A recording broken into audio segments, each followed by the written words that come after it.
The boardroom on the 48th floor of Croft Industries was a theater of glass and cold steel, designed to reflect power back at those who sought it. Sunlight, sharp and unforgiving, cut across a vast mahogany table polished to a mirror sheen. At its head sat Annalise Croft, a figure of composed stillness in a world of frantic ambition. Her dark green coat was draped over the back of her chair, its severe lines a stark contrast to the soft beige of the dress she wore. Her attention was fixed on the adjoining training space, visible through a one-way pane of armored glass. Inside, a procession of men, each a caricature of strength with swollen biceps and necks as thick as pylons, vied for her protection. She watched their displays of clumsy, brutish force with a disinterest that bordered on contempt. They were hammers, and she suspected her problem required a scalpel. Her current head of security, Marcus Thorne, a man whose ambition had long outstripped his competence, paraded the candidates with the pride of a livestock auctioneer. Then the doors to the waiting area slid open, and a different kind of man entered. He was of average height, with a lean, wiry build that seemed almost fragile next to the others. He moved with an economy of motion, a quiet fluidity that drew Annalise's eye. But it was the small hand held firmly in his that truly arrested her attention. A little girl, no older than 7, stood beside him, a vibrant splash of red in the monochrome world of corporate security. The man, Jaewa, scanned the room not with the challenging gaze of a competitor, but with the cautious assessment of a father searching for threats. Marcus Thorne's lip curled. "This is a professional evaluation, not a daycare. You can leave the accessory in the lobby." Some of the other contenders, giants in ill-fitting suits, chuckled. Jaewa's expression did not change. He simply knelt, his eyes meeting his daughter's. "Stay right here, Hannah. See the tall buildings." He pointed through the window, his voice a low murmur only she could hear. Annalise leaned forward slightly, her focus narrowing, filtering out the noise of the room until only the man and the child remained. She saw not a warrior, but a protector, his entire being oriented around the small, trusting girl in the red dress. He was an anomaly, a question mark in a room full of predictable answers. The tryouts continued, a monotonous display of choreographed violence. The current favorite, a mountain of a man named Gregor with a shaved head and a web of tattoos crawling up his neck, was a study in brute force. His opponent was a former Marine, fit and disciplined, but Gregor moved through his defenses like a battering ram. There was no technique, only overwhelming power. A heavy-handed block, a shove that sent the man stumbling, and a finishing grapple that left him tapping out on the mat, gasping for air. Marcus clapped loudly, his approval echoing in the stark room. "That's what I'm talking about. Pure dominance." Unstoppable from her silent vantage point, Annalise disagreed.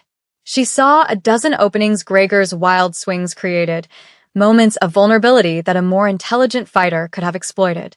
He was predictable, a blunt instrument for a blunt threat. The danger she felt closing in on her was not blunt. It was subtle, a whisper in the corporate machine, a shadow she could feel but not yet see. Anonymous messages on encrypted servers, financial data that shifted by fractions of a percentage overnight, the unnerving sense of being watched even within her own fortress. Gregor could stop a man with a gun, perhaps. But could he see the poison in the glass?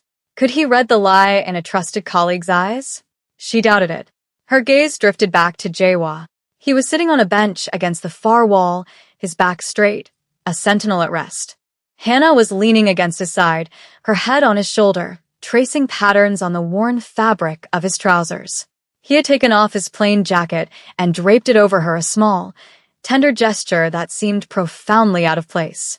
He wasn't watching the fight.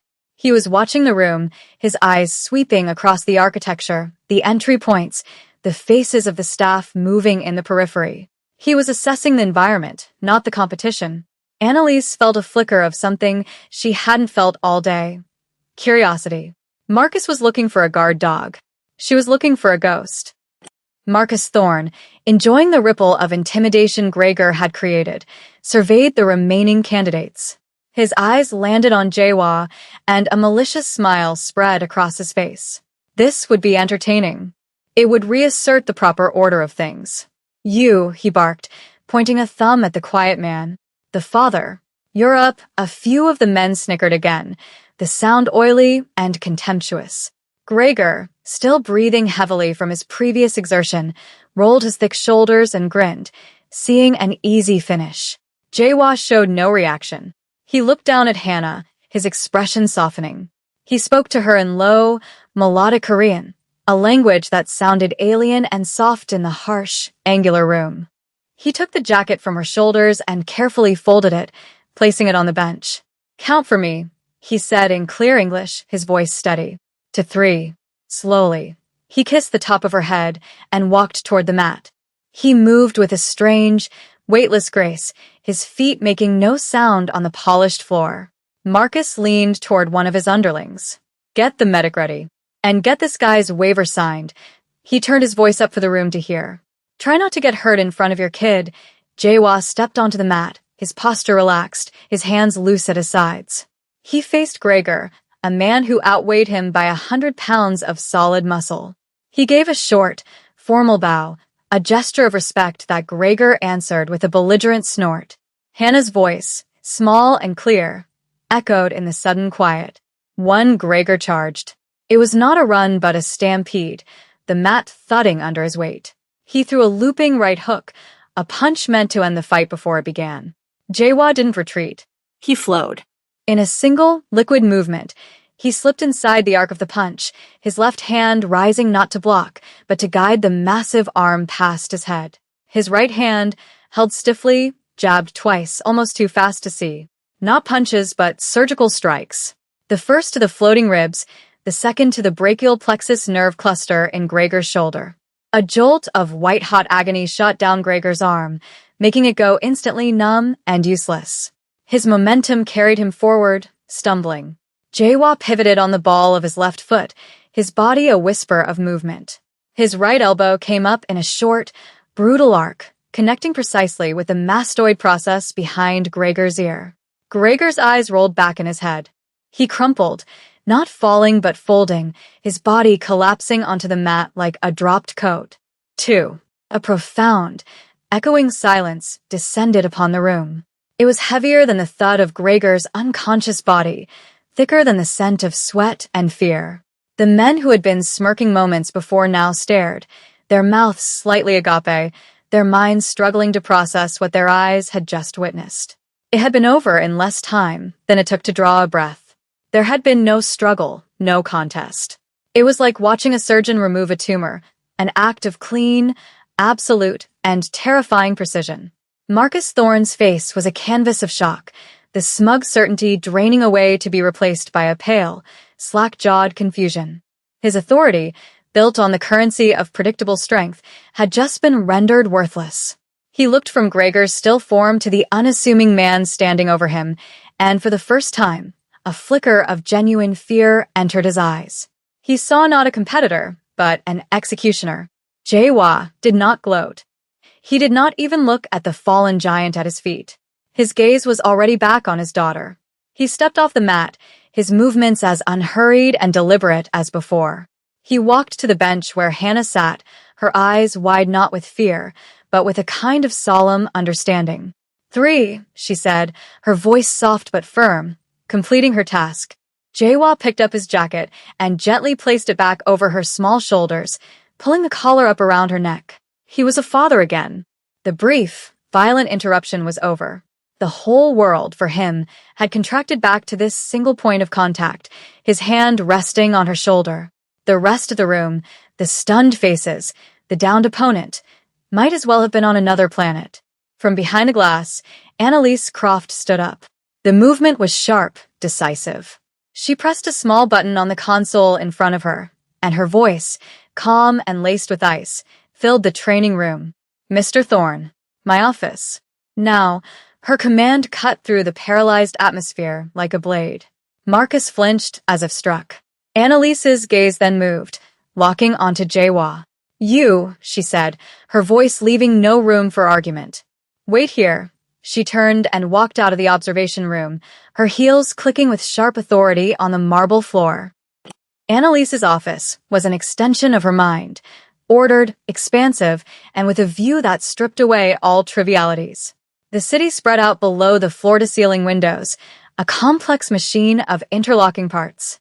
Marcus Thorne stood before her desk, looking small and flustered, the sheen of sweat on his forehead visible even in the cool, filtered light. An accident, he stammered, his hands fidgeting. A lucky shot. The man has no discipline. He's a street brawler. We can't have someone like that protecting you. It's a liability. Annalise let the silence stretch, watching him unravel. She had inherited Marcus from her father, a legacy of a blunter, more straightforward era. Her father had needed a man who could handle bar fights and paparazzi. She needed someone who could navigate a boardroom assassination. A lucky shot, Marcus, she finally said, her voice dangerously quiet. I saw no luck. I saw efficiency. I saw an opponent neutralized with minimum effort and maximum effect. I saw a man who understood leverage and anatomy. What you call a street brawler, I call precise. She gestured vaguely toward the window. The threats against this company, against me, are not coming from brawlers. They're coming from whispers in hallways. They're coming from encrypted files and compromised accounts. They're subtle. And your candidate for dealing with this subtlety was Grigor? The name hung in the air, an accusation in itself. Marcus flushed a deeper shade of red. He is physically imposing. A deterrent. He is a scarecrow, Marcus. And we are not being attacked by crows. She picked up a single, unmarked data chip from her desk. This arrived yesterday. Bypassed all your firewalls. All your protocols. It contains a schematic of my entire travel itinerary for the next month, including 2 trips that were never entered into the official system. Explain that. Marcus stared at the chip as if it were a snake. He had no explanation. He was a man of fences and locks in an age of digital ghosts. He was obsolete, and in that moment he knew it. Annalise's eyes were cold. The man downstairs, the father you were so quick to mock, saw more by watching the room for 5 minutes than your team has seen in 5 weeks. He wasn't watching the fight. He was watching the exits. He was watching the staff. He was watching everything except what you wanted him to watch. I want competence, Marcus. I don't care what package it comes in. Annalise swept back into the training room, her presence immediately silencing the low murmurs that had started to bubble up. The other candidates, who had been staring at Jaehwa with a mixture of awe and suspicion, now averted their eyes as she approached. She gave a curt nod to one of Marcus's subordinates. The evaluation is over. Thank you for your time. You may all leave. There was a clumsy shuffle as the large men collected their belongings, eager to exit a room that now felt charged with an unfamiliar tension. They gave Jaehwa a wide berth, as if he were surrounded by an invisible field of danger. Soon, the vast space was empty except for 3 people: Annalise, Jaehwa, and Hannah, who was now quietly drawing on a discarded notepad with a pen she'd found. Annalise stopped a few feet from him. Your file says you were in the Republic of Korea Army. Special Forces. Jaehwa met her gaze. His own was unnervingly still, revealing nothing. A long time ago, that wasn't army training, she stated, not a question but a fact. He didn't reply, his silence a confirmation. Who are you? I'm a man looking for a job, he said, his voice even. I need to provide for my daughter. Annalise studied him, recognizing the tactic. He was building a wall of simplicity, daring her to look past it. She knew there were layers of darkness and violence in his past that he would never willingly reveal. But she also saw the truth in his last statement. His devotion to the child was the one authentic thing about him. That was his anchor, and perhaps it could be hers as well. The position is yours, she said abruptly. Jaehwa's eyes flickered with something, surprise or perhaps regret. He looked at Hannah, a silent conversation passing between them. The job requires constant proximity. I cannot be separated from my daughter. I'm aware, Annalise said. There is a residential suite on the 40th floor. 2 bedrooms, kitchen, private elevator access. It will be yours. I'm also arranging for a private tutor. She can have a structured education. Here, where you can see her, she saw the shift in his posture, the slight relaxing of a tension she hadn't even noticed was there. She hadn't just offered him a job, she had offered him a fortress for his child. It was a masterstroke of perception, appealing not to his greed or his ego, but to his single, overwhelming vulnerability. He gave a slight, almost imperceptible nod. I accept. The apartment on the 40th floor was a cage of minimalist luxury. White walls, chrome fixtures, and windows that showcased the sprawling city like a living painting. It was clean, sterile, and soulless. It was the antithesis of the small, cluttered apartment above a noodle shop that they had called home. Jaewa stood in the center of the living room, a ghost in a new machine. Hannah, however, was enchanted. She ran her small hands over the cool marble of the kitchen island and pressed her face against the massive window, her breath fogging the glass. "Appa, you can see the whole world," she whispered, her voice filled with wonder. Jaewa felt a pang of something cold and sharp. He had brought her here for safety, enclosing her in a gilded prison to shield her from the wolves of his past. He had traded her freedom for her security. His first day on the job was a study in invisibility. He wore a simple dark suit, but it fit him differently than the others. Where their suits were armor, his was a shadow. He didn't follow Annalise, he preceded her. He moved through the gleaming corridors of Croft Industries not as a guard, but as an advanced scout, his senses on a razor's edge. His eyes didn't just see, they cataloged. He noted the janitorial staff, their routines, their access levels. He saw the slight tremor in the hand of a junior analyst delivering a report to Annalise, a tremor that spoke of fear, not just nerves. He observed the patterns of movement in the executive wing, the flow of information, the subtle hierarchies of power and influence that existed outside the official org chart. Marcus Thorne and his team saw threats as men with guns. Jaewa saw threats in a misplaced pen, a diverted glance, a conversation that stopped too abruptly when he entered a room. In the afternoon, he stood by the window of Annalise's office while she conducted a series of video conferences. He wasn't watching her. He was watching the reflection in the glass, monitoring the hallway behind him, the elevators, the entire ecosystem of the floor. He was a predator learning the rhythms of a new jungle, identifying the scent of other, more dangerous predators hiding in plain sight. He was home. Alistair Finch, a senior member of the Croft Industries board, moved with the predatory grace of a shark gliding through calm water. He was handsome in a way that spoke of old money and expensive schools, his suit perfectly tailored, his smile a disarming weapon. He entered Annalise's office carrying a leather-bound portfolio, his demeanor one of concerned partnership. "Annalise, my dear," he began, his voice smooth as silk. "I just wanted to touch base on the Omnicorp merger. There are some troubling undercurrents we need to discuss." Annalise greeted him with cool professionalism, gesturing for him to sit.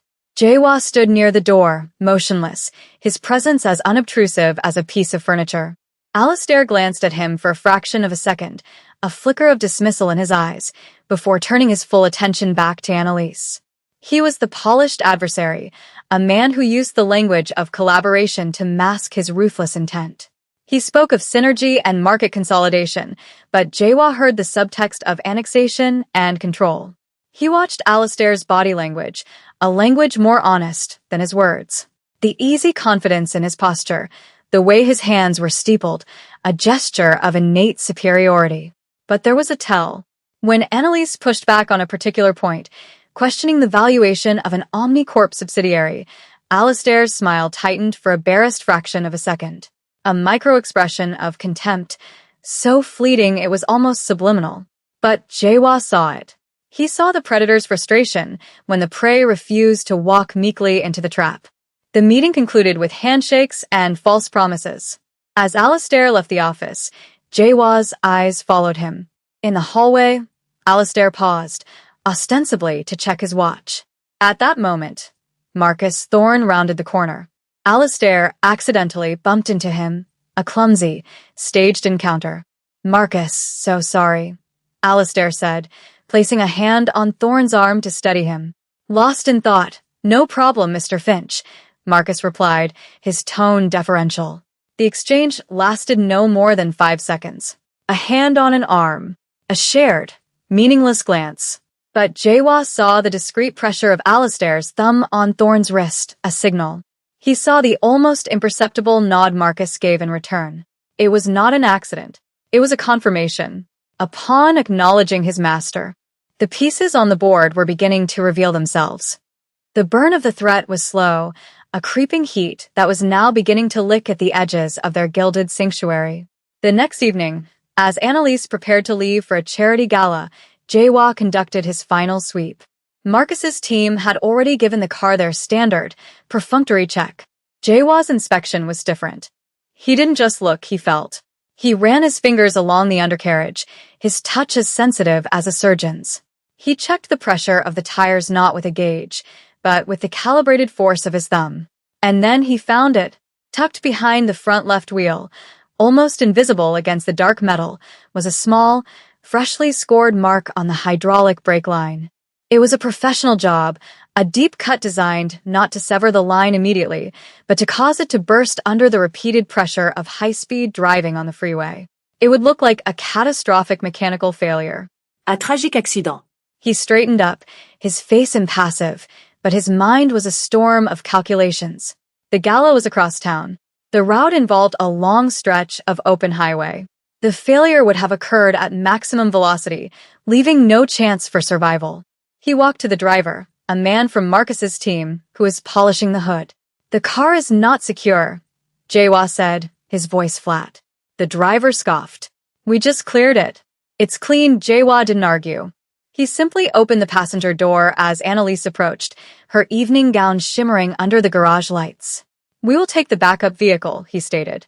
Annalise paused, seeing the absolute certainty in his eyes. She trusted that stillness more than all of Marcus's blustering assurances. Why? The brake line has been compromised. A cold dread washed over her. This was it. The abstract threat made real and immediate. She nodded, her trust in him absolute.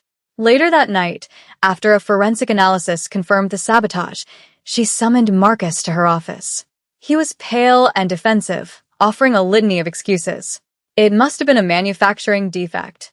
"My men are thorough." Annalise looked at him with cold pity. "You are not just incompetent, Marcus. You are a liability. You are a locked door with a key left in it. You're fired. Get out of my building." He was no longer just a fool. He was a potential accomplice, a blind spot through which the real danger could crawl. Her world had shrunk. In the vast, empty space of her life, there was only one person left she could trust. The city lights bled through the panoramic windows of Annalise's office, casting long shadows across the room. The silence between them was no longer the awkward space between an employer and an employee, but the shared quiet of two soldiers in a trench. Hannah was asleep in the adjoining private study, a small, peaceful island in a turbulent sea. "They tried to kill me tonight," Annalise said, her voice devoid of its usual commanding tone. It was the simple, stark admission of a woman who had just looked over the edge of a cliff. She stood by the window, her back to him, a solitary figure framed against the glittering abyss. Jawa remained by the door, a silent guardian. Yes, and Marcus, he wasn't just incompetent, was he? Alistair is using him. He is a tool, Jawa confirmed. A blunt one, easily manipulated by pride and fear. He clears the path without knowing who he is clearing it for. Annalise finally turned to face him, her eyes searching his.